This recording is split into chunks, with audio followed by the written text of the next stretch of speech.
안녕하십니까. 2020년 12월 1일 이정훈입니다. 오늘은 조금 제가 좀 웃음이 좀 나옵니다. 뭐 기분이 좋은 탓이겠죠. 오늘 제목은 추미애 이틀 사이에 6전 6패 왜 싸웠니? 이걸 제목으로 뽑았습니다. 그럼 문재인 정부는 공수처 출범시키고 정권은 공고히 하겠니? 이걸 부제로 뽑아봤습니다. 제목거리가 너무 많습니다. 한 검사의 이야기입니다. 검사가 필요하냐? 시나리오대로 하는 배우가 필요하냐? 네, 추 장관에 대한 질문입니다. 그리고 이번에 추미애 장관 사태를 보게 되면 기본적으로 여대 여의 싸움이었습니다. 여대 여. 여대 여. 남대 여의 싸움이 아니라. 그리고 떠오르는 노래는 나훈아 씨의 테스형입니다. 세상이 왜 이래 진짜. 그리고 또 떠오르는 노래가 있습니다. 안치환 씨의 아이러니. 아이러니 왜 이러니 죽 써서 개졌니. 그런 가사가 있었죠. 추미애 장관이 아들 지키기에 승리했습니다. 그랬으면 거기서 멈춰야 되는데 너무 나갔죠. 승자의 저주에 걸리지 않았나 생각도 되고요. 삼국사기에 보게 되면은 수나라가 쳐들어왔을 때 을지문덕이 상대하면서 수나라 장수인 우중문한테 준 시가 있습니다. 줄렸자 여수장 수나라 장수 우중문시. 신책 구천문이여 묘산 궁지리하니 전승공기고 지적원은지라. 앞에 두 개는 건너뛰고 밑에 이미 큰 공을 세웠으니 만족하고 그만 돌아가라 이렇게 했었죠. 이 말을 안 듣고 평양으로 왔던 우중문은 살수에서 처참한 패배를 당합니다. 이게 아마 살아 돌아갔던가요? 근데 아마 수양제가 죽이던가요? 제가 기억이 잘 안 나는데 아주 처참한 패배를 당했습니다. 그래서 이기는 것도 중요하지만 어느 순간에 멈추는 것이 중요합니다. 자동차는 달려야 되기 때문에 가속기 엑셀레이터가 있어야 되지만 브레이크가 없으면 그 차를 모는 사람은 반드시 죽음으로 갑니다. 자동차에서는 엑셀레이터만큼이나 브레이크가 굉장히 중요하다는 걸 잊지 마십시오.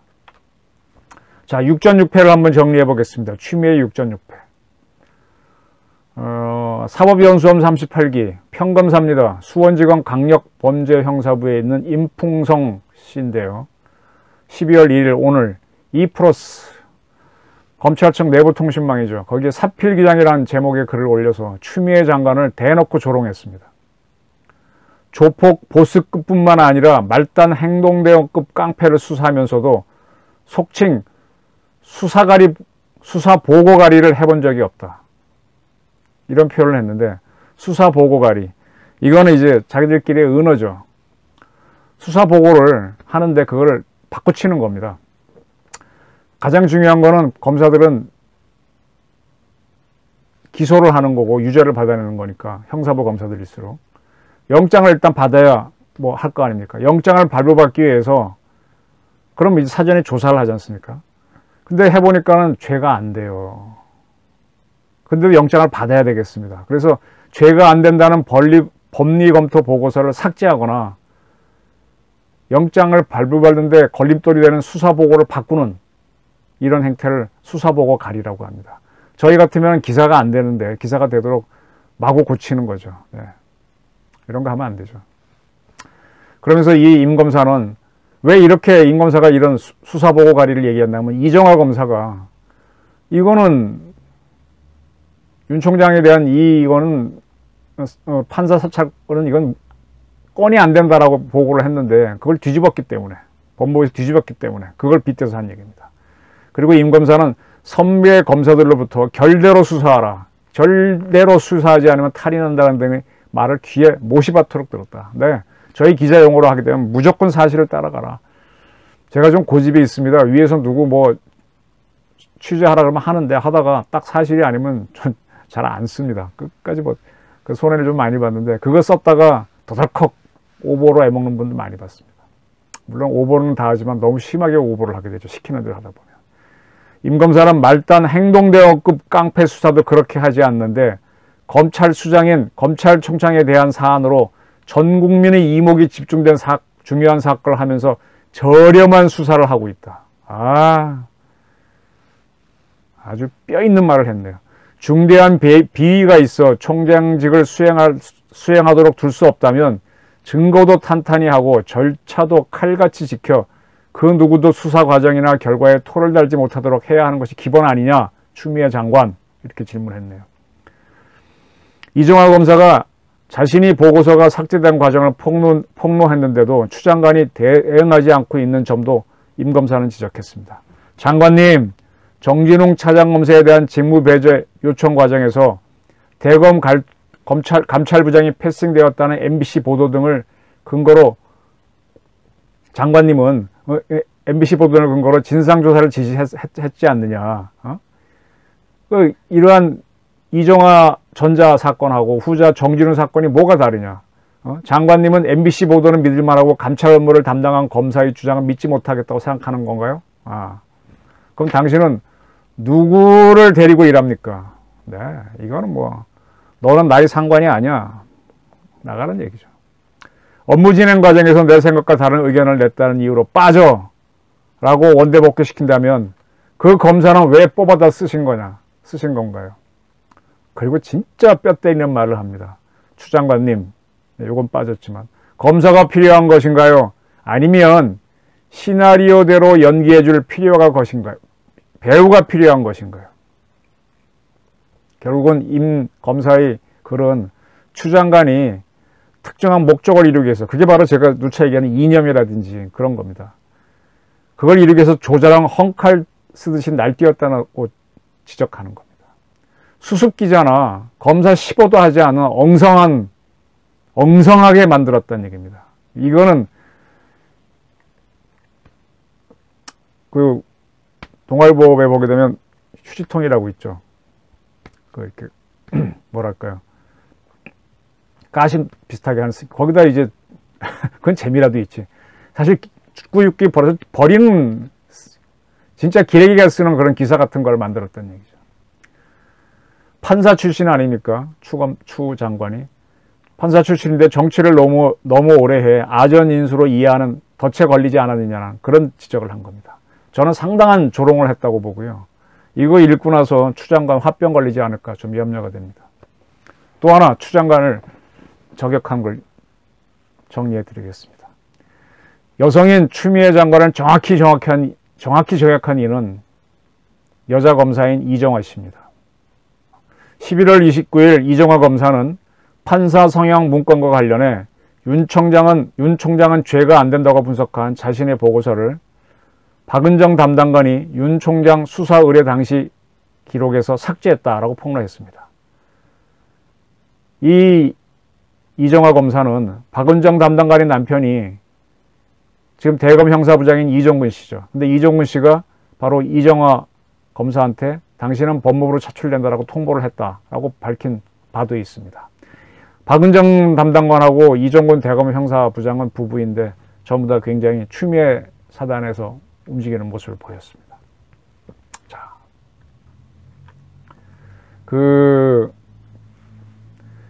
이제 이정화 검사하고 박은정 담당관 이런 사람들이 법무부 감찰위원회에 가서 감사를 받았다고, 조사를 받았다고 해야 될까요? 근데 여기에서 난리부르스가 벌어졌습니다. 조사를 받은 검사들끼리 가시돋친 설전이 오고 간 겁니다. 이 유력 감찰관을 건너뛰었어요. 박은정 담당관이 건너뛰고 바로 그 밑에 평검사한테 지시를 했는데, 감찰위원들이 유력 감찰관한테 당신은 패싱됐냐라고 물으니까 류 감찰관이 11월 초까지 관련 보고를 받지 못했다라고 대답을 했습니다. 그러니까 박은정 담당관이 즉각 추 장관이죠. 보안 유지를 지시했기 때문에 규정 위반이 아니다 라고 반박을 합니다. 패싱 여부를 물었는데 규정 위반이 아니다는 얘기를 왜 합니까? 사실관계를 물었는데 해석을 왜 하냐고요. 그리고 나서 박은정 담당관은 유력 감찰관을 향해서 날 망신 주는 겁니까? 사과하세요. 이랬답니다. 중앙일보에 보도가 되어 있습니다. 그리고 이 감찰위원회에서 이정화 법무부 감찰 담당관실 검사는 박은정 담당관의 삭제 지시를 받았다고 폭로를 했습니다. 그러자 박은정 담당관이 삭제 지시를 하지 않았습니다 라고 주장을 하니까 이정화 검사가 박 담당관을 또렷이 쳐다보면서 지시하셨습니다 라고 했습니다. 네. 여대 여의 싸움이 굉장히 치열합니다. 이런 모습을 봤던 그 감찰위원회에 들어갔던 한 관계자는 사실상의 대질신문 분위기였다라고 이야기했습니다. 그리고 이런 감찰위원회가 열린 다음에 7명의 감사위원이 참석했는데 전원만장일치로 절차의 중대한 흔결로 인해 윤 총장의 징계 처분, 직무 배제, 수사 의뢰는 부적절하다 이런 의견을 냈습니다. 근데 7명 중에 3분의 감찰위원은 윤 총장 직무 배제 및 수사 의뢰에 대한 것은 절차뿐만 아니라 내용에도 결함이 있다며 더 강한 의견을 소수 의견으로 냈습니다. 네, 추 장관의 판단, 법무부의 판단이 틀렸다고 감찰위원회는 한 겁니다. 이에 대해 법무부는 법무부 장관은 여러 차례 소명 기회를 부여하기 위해 노력하는 등 윤 총장에게 적법한 절차에 따라 감찰이 진행됐고 그 결과 징계 혐의가 인정되어 검찰총장에 대한 징계 청구를 했다라고 주장했습니다. 감찰위원회 권고를 받아들이지 않겠다라고 밝힌 것이죠. 네 번째 추 장관의 패배를 정리하겠습니다. 오늘 열렸습니다. 서울행정법원 오늘 나왔습니다. 서울행정법원 행정사부 조미연 부장판사가 결정을 한 겁니다. 여성 판사죠. 윤석열 검찰총장을 직무에서 배제한 명령의 효력을 임시로 중단하라. 네, 여 판사가 여 장관을 꺾어버렸네요.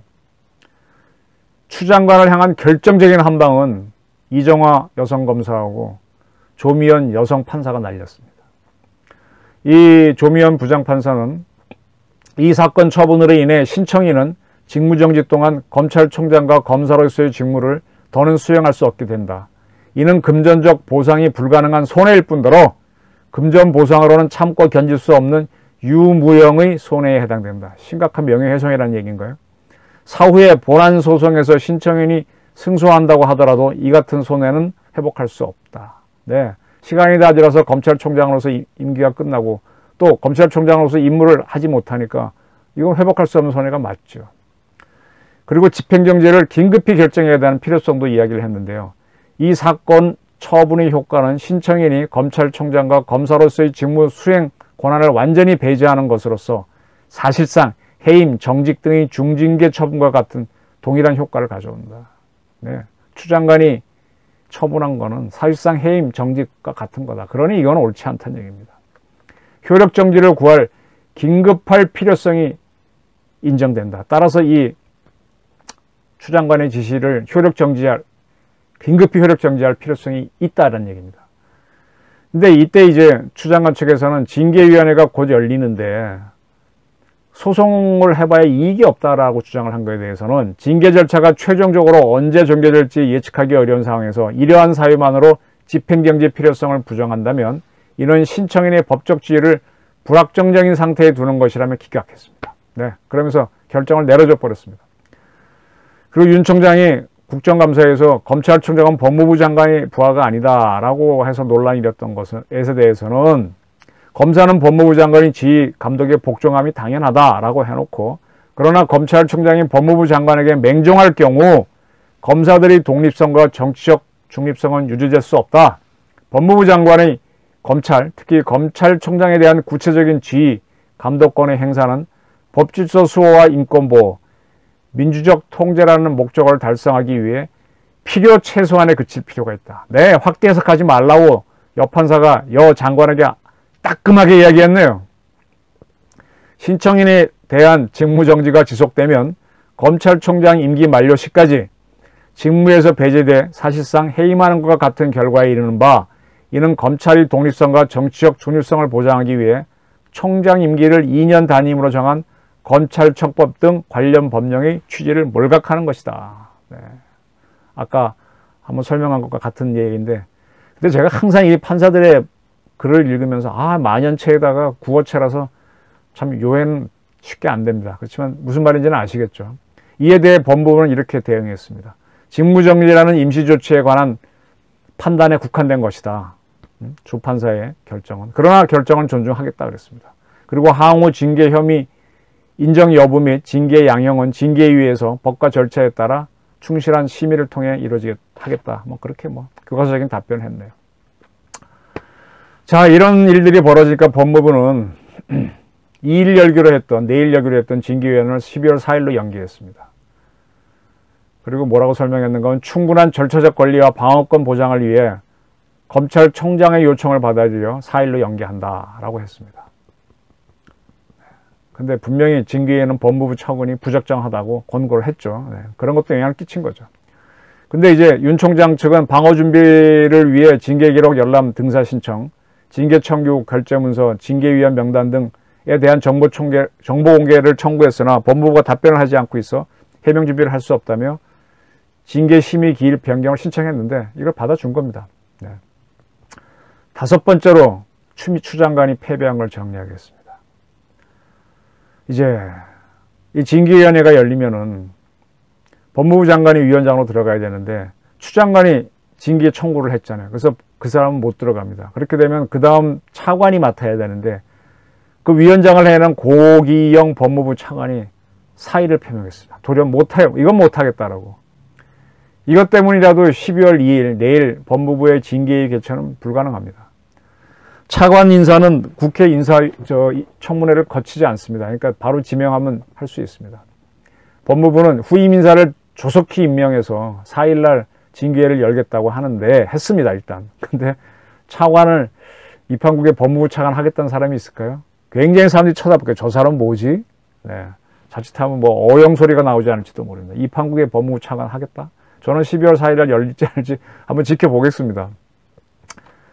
자, 요게 이제 무슨 얘기인가 하면은 장관이 아니면 차관이 해야 되는데 차관이 안 하면은 그럼 어떻게 되느냐. 그래도 열 수는 있답니다. 법무부 입장에서는. 그게 검사 징계법 때문인데 징계법에서는 위원장이 직무를 수행할 수 없을 때는 위원장이 지정하는 위원이 직무를 대리하고 그 위원이 부득이한 사유로 직무를 수행할 수 없을 때는 위원장이 지원하는 예비위원이 직무를 대리한다고 되어 있기 때문에 이때 만약 차관을 임명하지 못해도 다른 분을 징계위원으로 임명해서 징계는 열 수 있습니다. 근데 아까 징계위원이 열렸을 때 7명이 만장일치로 윤 총장 평을 들었기 때문에 과연 징계위에서 추 장관이 원하는 대로 결과가 나올지는 의문점입니다. 또 하나 추 장관이 패한 6번째 사례를 이야기하겠습니다. 조남관 대검 차장이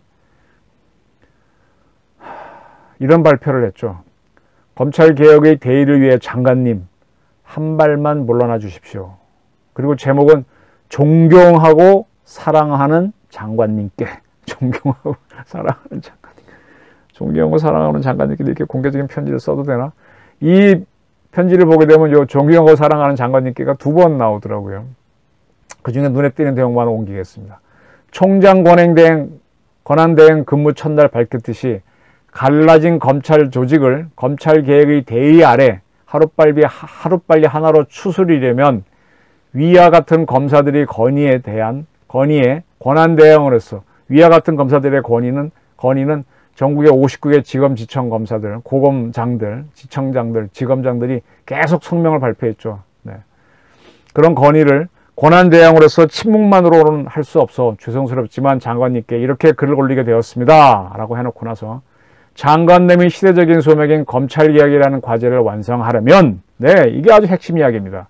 형사소송법, 경찰청법과 관련 시행령, 규칙을 개정해야 되고 검찰의 형사부, 공판부를 강화하는 등 조직 정비와 인사만으로도 그런 것들이 있기 때문에 한순간에 이어질 수가 없습니다. 검찰개혁은 2,100명의 검사와 8,000명의 수사관 및 실무관들을 전체 마음을 얻어야 가능한 거지. 그렇지 않고는 백약이 무효합니다. 아무리 좋은 법령과 제도도 공영불이 될 것입니다. 그리고 이분이 검찰국장을 하다가 대검 차장이 됐잖아요. 검찰국장으로 장관님을 모시는 7개월 동안 여기 참 재밌는 표현이 나와요. 장관님께서 얼마나 검찰개혁을 열망하고 헌신하여 오셨는지 가곡 목련화의 가사처럼 그대처럼 순결하게 그대처럼 강인하게 이런 가사 있죠. 목련화에. 그렇게 검찰개혁 과제를 추진하여 오셨는지는 누구보다 잘 알고 있습니다. 아 그랬군요. 우리 추 장관이 목련화 같은 인상이 있군요. 우리 진검사는 최신하 씨 같은 인상이 있다 그랬는데 목련화 같은 인상도 있군요. 네. 목련화는 옛날 유경수 여사 보고 목련화라 그러지 않았나요? 검사의 직접 수사 범위는 일부 양보하더라도 사경, 사법경찰입니다. 사경의 무혐의 송부 사건 재수사 등에 있어 사법통제 부분은 국민의 인권보호를 위해 검찰 송치 규정을 끝까지 지켜주십시오. 네, 이거는 굉장히 수사권 지휘와 관련해 중요한 이야기죠. 이번 조치가 그대로 진행되면 검찰 구성원들의 마음을 얻기는커녕 오히려 핵심입니다. 적대시하는 결과를 초래하고 그동안 문재인 정부가 최우선 국정 과제로 추진해온 검찰개혁이 추동력을 상실한 채 명분도 실리도 모두 잃어버리고 이거 문재인 대통령 이 소리 이 편지 읽어봤어요? 들어보세요. 수포로 돌아가 버리는 절체절명의 위기 상황이 올 수도 있어 간곡히 요청드립니다. 저를 포함한 대다수 검사들은 총장님께서 임기를 채우지 못하고 불명예스럽게 쫓겨날 만큼 중대한 비위나 범죄를 저지르지 않았다는 것을 확신하고 있습니다. 추 장관님, 문 대통령. 아이고. 네, 이러한 방법으로 총장의 임기가 보장되지 않고 검찰의 정치적 중립과 독립이 무너진다면 검찰개혁의 꿈은 무산되고 오히려 검찰을 권력의 시녀로 만드는 중대한 우를 범할 수 있습니다. 네, 이런 내용입니다. 저는 이 내용을 존경호 사랑하는 장관님께라고 해놓고 이렇게 확실한 의견을 밝혀서 읽으면서 몇 차례 좀 웃음이 터졌습니다. 옛날에 강거실 장관이 노무현 대통령 시절에 코미디다 코미디. 근데 제가 지금 벌어지는 일을 보면 제 표현은 코미디다 코미디입니다.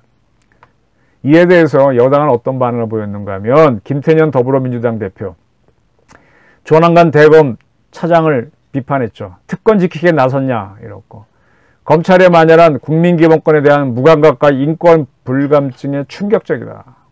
네. 불법이라도 검찰총장을 비호해야 하는 것이 검사 동일체 원칙이라는 검찰의 조직 문화도 이번 기회에 혁신해야 된다. 정청래 의원, 네, 이럴 때 안 빠지죠. TBS 라디오에 출연해서 조 차장의 성명을 3번 읽었는데 든 생각은 검찰의 속마음을 들켰다는 것. 저는 든 생각은 웃음이 터졌다는 것. 존경하고 사랑하는 장관님께 때문에. 검사의 마음을 얻어야 한다고 하는데 국민의 마음을 얻어야 한다는 말은 전혀 없었다. 참, 이게 누구한테 보낸 편지인데. 김영민 의원, 검사들의 선택적 정의가 정말 눈물갑다. 네, 좁게 봤군요. 검찰만 절대적으로 옳고 정의롭다는 집단적 자기 체면에서 하루빨리 벗어나라. 김용민 의원, 민주당만 옳다는 집단적 자기 체면, 그룹탱크에서 하루빨리 벗어나라. 이거는 실패의 지름길이다. 제가 하나 가르쳐 드리겠습니다. 이 민주당 의원들은 검찰을 조롱했는데 이분들의 반응을 보게 되면 상당히 두려워하는 모습도 보입니다. 검찰이 내게 충성하는 충견인 줄 알았는데 나를 물지 않을까 겁을 내는 모습입니다. 저는 우리 검찰이 추미애 장관을 수사했으면 좋겠어요. 법무부 특활비 부정사용, 직권남용 수사 충분히 할 수 있죠. 그리고 북한의 사과통지문이 4건이나 되는 것도 조사해야죠. 우리 안보부서 수사해야죠. 국정원 수사해야죠. 그런 수사를 해야지.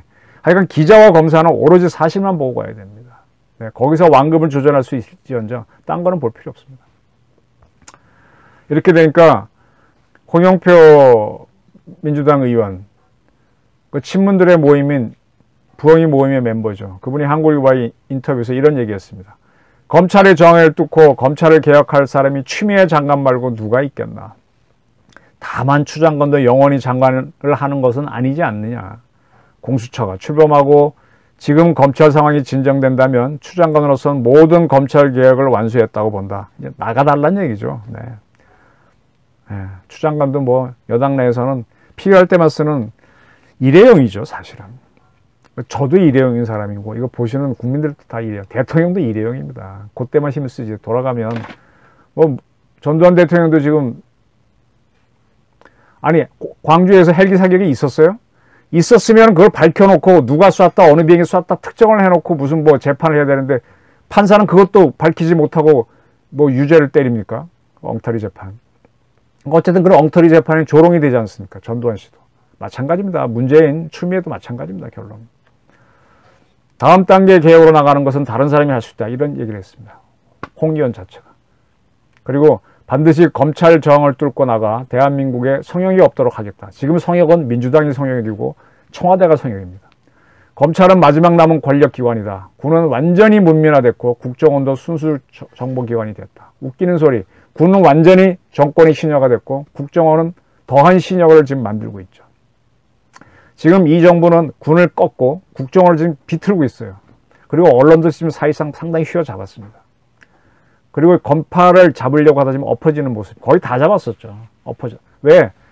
너무 많은 승리를 해서 교만했죠. 승자의 저주에 걸립니다. 승자의 저주에 걸린 거죠. 저는 추 장관이 과거 열심히 해갖고 죽서서 남 좋은 일 많이 시켰었지 않습니까? 그래서 문재인 정권을 추풍낙엽으로 만들지 않을까 궁금했었는데 그걸 넘어서서 대한민국까지 흔들지 않을까 궁금합니다. 제가 보기에는 국정원법, 검찰청법 한꺼번에 막 권력기관 동시에 개편하는 건 이 최강욱 의원이 이제 그런 주장을 해서 했는데 이 책이 어디 있죠? 그렇게 하는 게 아닙니다. 이렇게 하는 거는요, 안보기관을 한꺼번에 권력기관을 동시에 구조를 바꾸는 거는 바구니에다가 계란 달걀을 가득 들고 가득 담은 다음에 위로 솟구치도록 그 바구니를 들고 절벽을 오르는 거랑 같은 짓입니다. 달걀 깨집니다. 그렇게 하는 게 아닙니다. 생각으로는 가능하지만 현실에서는 안 됩니다. 이건 하느님이나 갈 수 있는 건데 사람은 못합니다. 제가 계속 떠오르는 이런 작태를 보면서 떠오르는 게 나훈아가 이번 연말에 히트시킨 테스형입니다. 어쩌다가 한바탕 턱 빠지게 웃는다. 저는 지금 이런 날이 올까 싶었는데 좀 턱 빠지게 웃고 싶습니다. 그리고는 아픔을 그 웃음에 묻는다. 아니 이렇게 싸워가지고 대한민국이 뭐가 좋아졌습니까? 빙빙도가 제자리잖아요. 검찰개혁 못하면 그대로 검찰에 있는 거고 뭐하러 이걸 했습니까? 아니야만 못한 거지. 그리고 문재인 정부는 지금 3년이 지났는데 대한민국에서 해놓은 게 뭐가 있습니까? 뭐 개혁한다 그래서 들이 쑤셔놓기만 했지 경제를 기업인들이 자기 힘으로 해내고 있는 거고 뭐 부동산 쑤셔놔갖고 다 불난 집에 부채질만 하고 있지. 그리고는 그 아픔을 그 웃음에 묻는다. 이게 상당히 시니컬한 노래죠. 너 자신을 알라며 툭 내뱉고 간 말을 내가 어찌 알겠소. 모르겠어 테스형. 아 테스형, 소크라테스형, 세월은 또 왜 저래. 먼저 가본 저 세상 어떤가요 테스형. 가보니까 천국은 있던가요 테스형. 천국은 있던가요 문 대통령. 저 세상은 어떤가요. 그걸 보고 좀 하십시오 추 장관. 자꾸 이런 내용이 떠오릅니다. 또 이 안치환 씨가 불렀던 아이러니도 계속 떠오릅니다. 이 노래는 테스형만큼 인기를 안 끌었는데 가사는 이렇죠. 일푼의 깜냥도 아닌 것이 눈 어두운 권력에 알랑대니 콩고물이 완장을 차셨네. 진보의 힘 자신을 키웠다네. 아이러니 왜 이러니 죽 써서 개졌니. 끼리끼리 모여 환장에 춤추네. 싸구려 천지 잡벅의 잔치뿐. 중독은 달콤해 멈출 수가 없어. 쩔어 사시네. 서글픈 관종이여. 관종은 관심종자요. 아이러니 왜 이러니 죽 써서 개졌니. 이 노래에 대해서 안치환 씨는 뭐 일반인들이 해석한 거와 다른 뜻이라고 주장을 했지만은 이 노래하고 지금 상황이 저는 상당히 일치된다고 봅니다. 여검사와 여판사에게 강하게 찔린 여장관은 어떻게 할 것인가? 추상 같은 추위를 몰고 올 것인가? 아니면 추풍의 낙엽이 될 것인가? 추풍 낙엽이 될까요? 추상을 몰고 올까요? 날씨는 자꾸 춥고 을씨년스러워져 가는데 테스형 죽 써서 개졌니 막 엉망진창으로 제 머리는 엉켜 들어갑니다. 그리고 검찰 월성 1억의 조기 폐쇄에 대한 수사는 밀어붙여야 됩니다. 진실을 밝혀야 됩니다. 이 와중에라도 검찰에도 제 역할을 해주고 저희 같은 기자들도 제 역할을 해야 됩니다. 죽 써서 개졌니 테스형 여장관은 여판사와 여검사에게 찔렸다. 아 뒤죽박죽이 돼갑니다. 오늘 제 코멘트를 마치겠습니다. 감사합니다.